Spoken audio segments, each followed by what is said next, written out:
What if I told you that you are literally throwing money in the trash every time you mow your lawn? Or worse, that you are paying dearly for bags of manure at the garden center when the most powerful and nutritious food for your plants is right there under your feet, and it is completely free.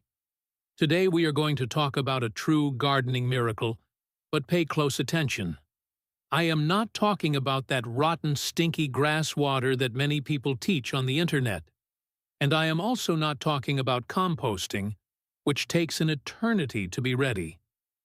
In this video, you will learn how to make the best good rot, a liquid grass fertilizer in just 7 days, smelling like wet earth, and with a nutritional power 100 times better than traditional manure. Stay with me until the end, because the secret lies in a surprise ingredient you have in your kitchen. So, tell me in the comments, have you ever ruined the smell of your yard trying to make homemade fertilizer?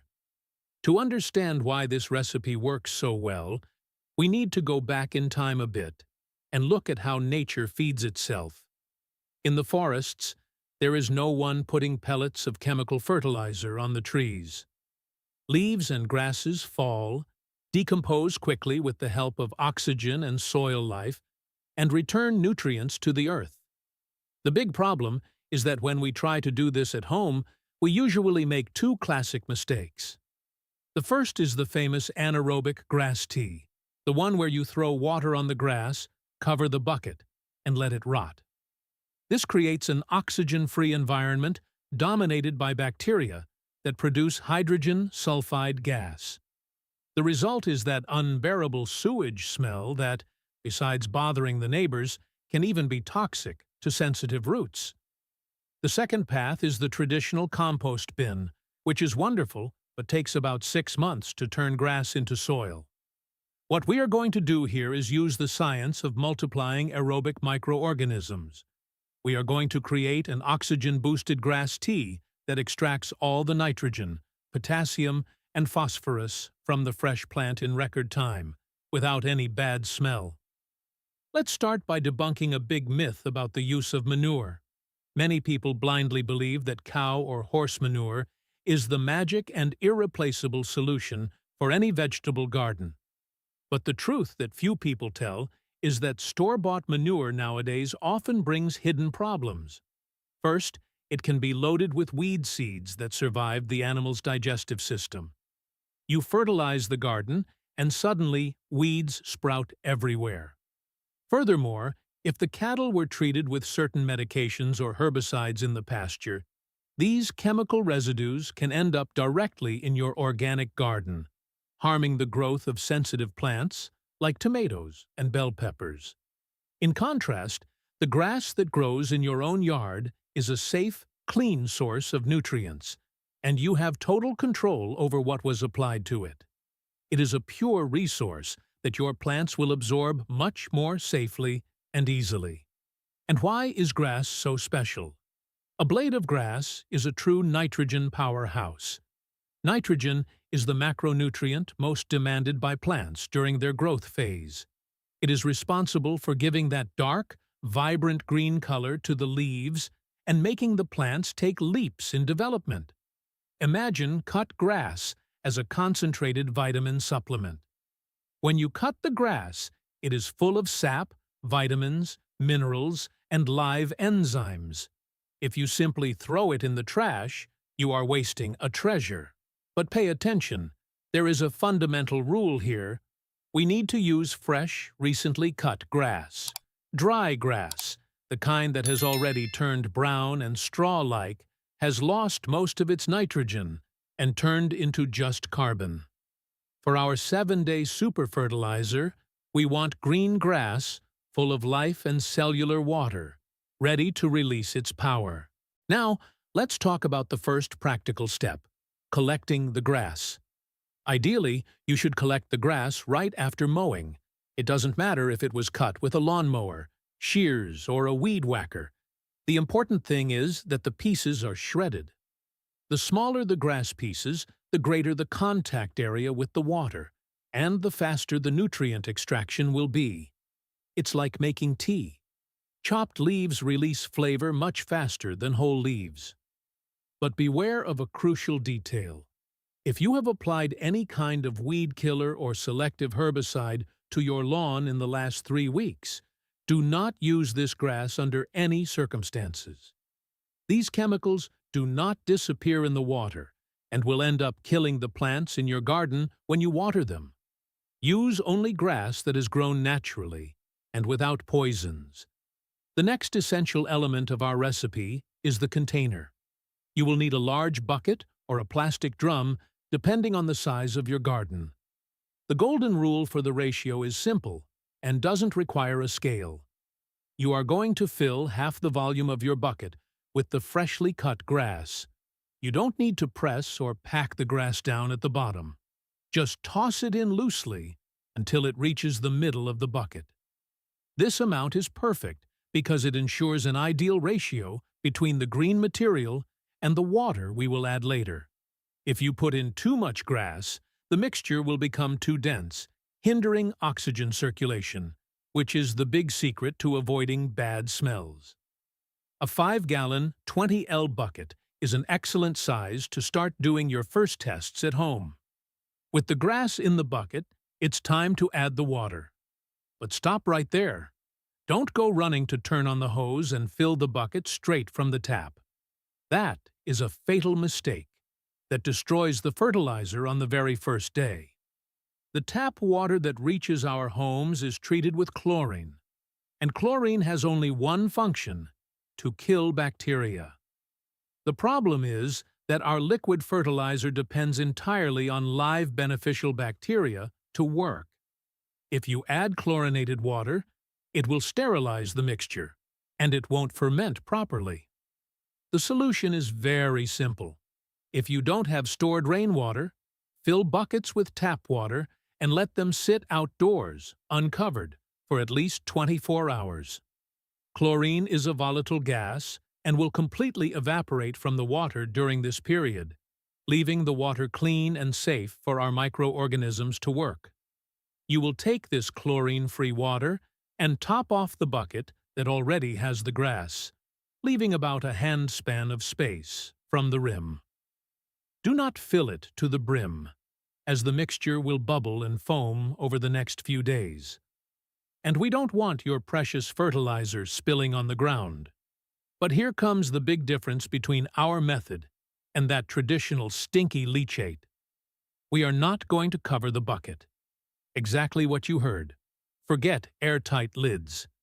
We need the oxygen from the air to be in contact with the water at all times. If you close the bucket, the bacteria that don't need oxygen will take over the environment. They are the great villains of bad smells, producing that unmistakable rotten egg odor. Leave the bucket open, or, at most, cover it with a thin cloth, tulle, or a mosquito net, just to prevent dengue mosquitoes from laying eggs inside. We have reached the secret ingredient. Remember, I said we had a trick up our sleeve? To speed up the process and ensure the fertilizer is ready in just 7 days, we are going to add an energy catalyst. You will add 2 heaping tablespoons of sugar to the water for every 2.5 gallons, to 10 L of water. It can be granulated sugar, brown sugar, or even sugar cane molasses. But why sugar in the fertilizer? It's not to sweeten the soil. The sugar acts as a fast-absorbing energy drink for the beneficial bacteria. As soon as you add the sugar, the aerobic bacteria naturally present in the grass and the air begin to multiply explosively.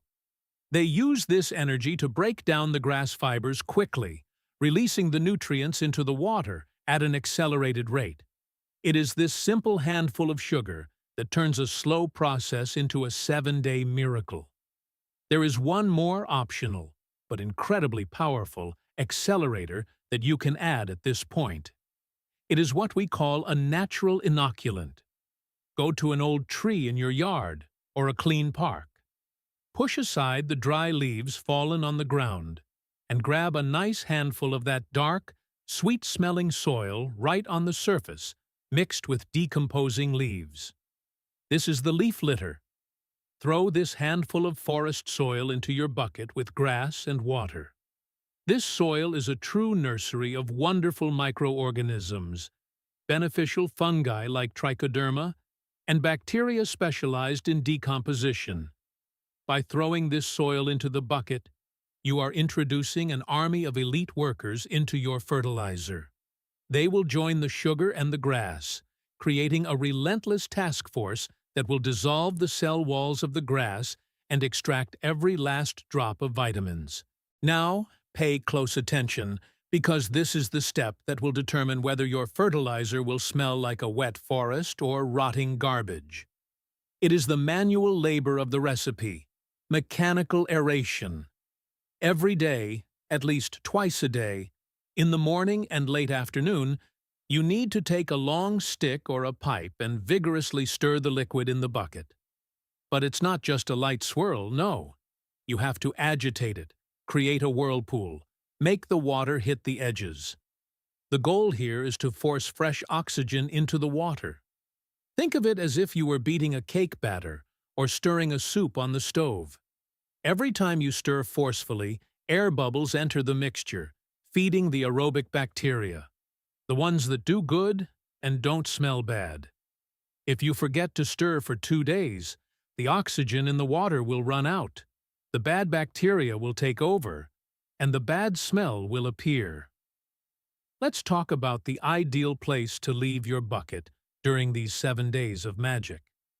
The water temperature directly influences the speed of the process. If it's too cold, the bacteria will work slowly.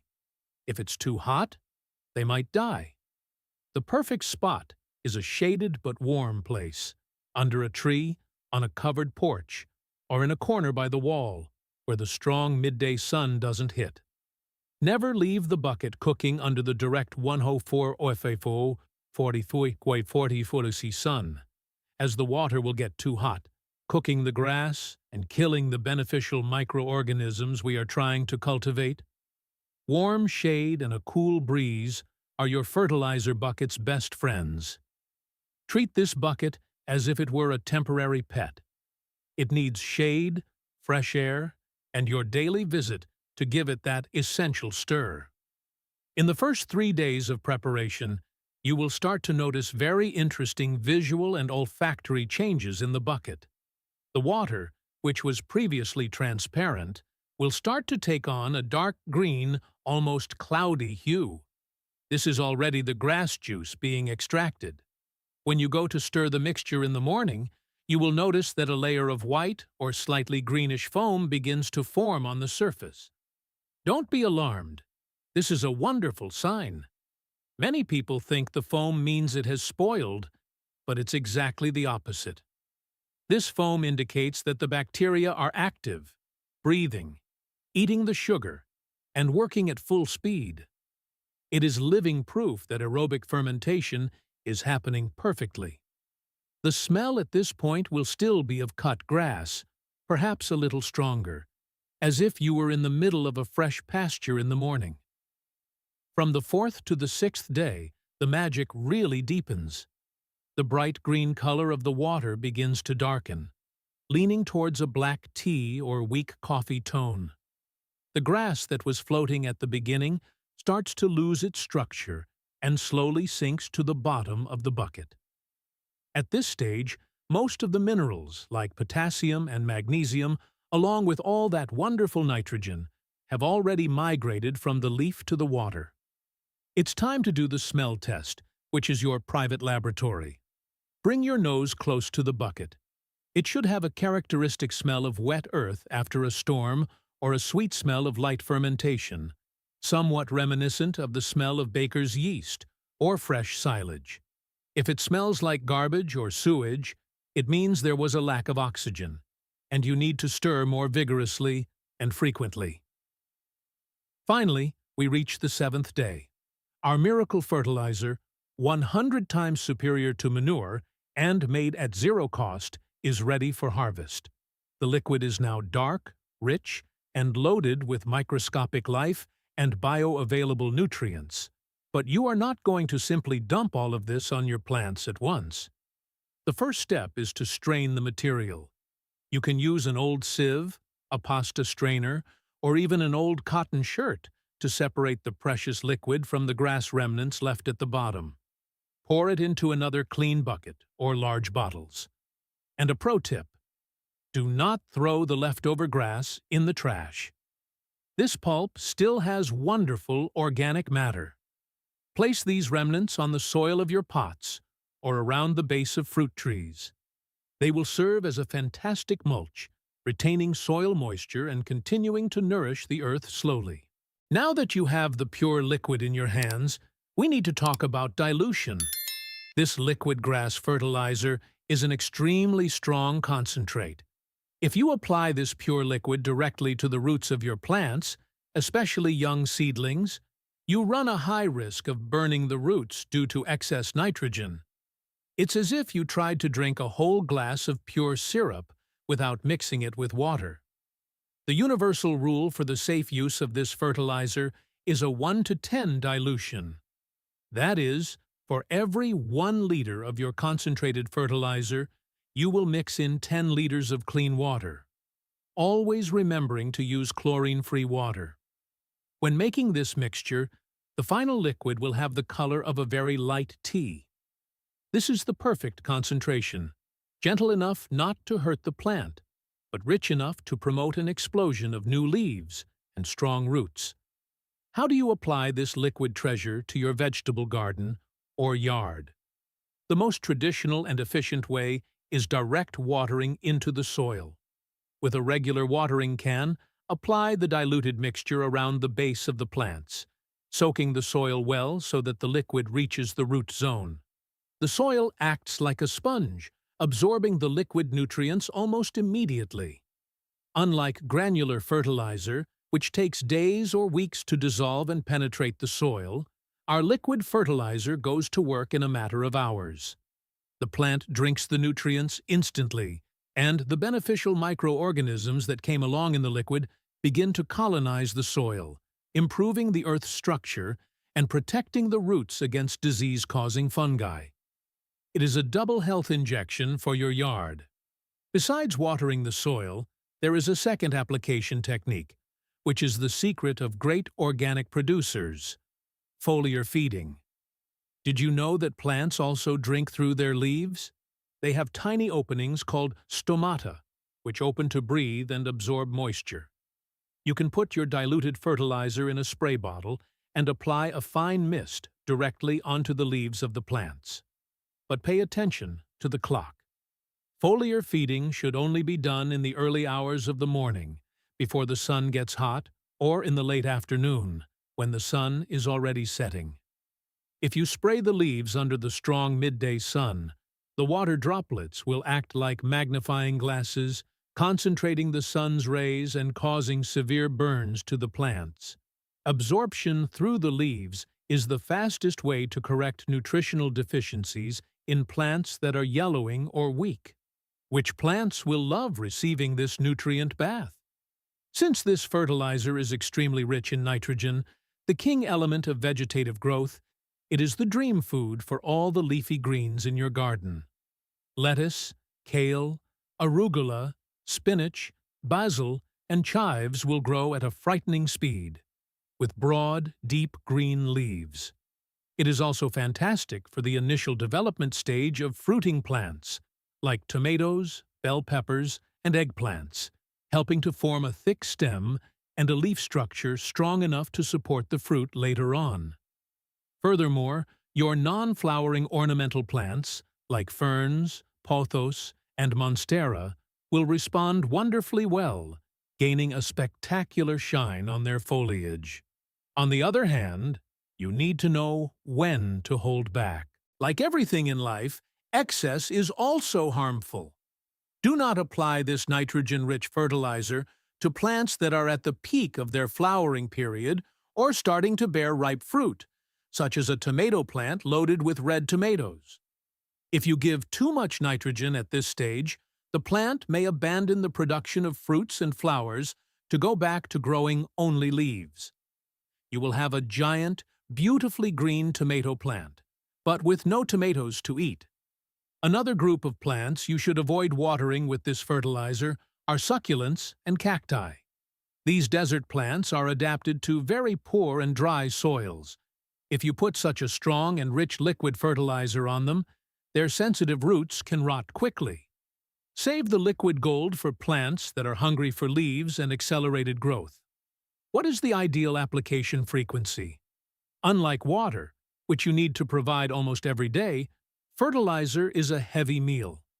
For plants in small pots or in highly demanding phases, you can apply the diluted mixture every 15 days.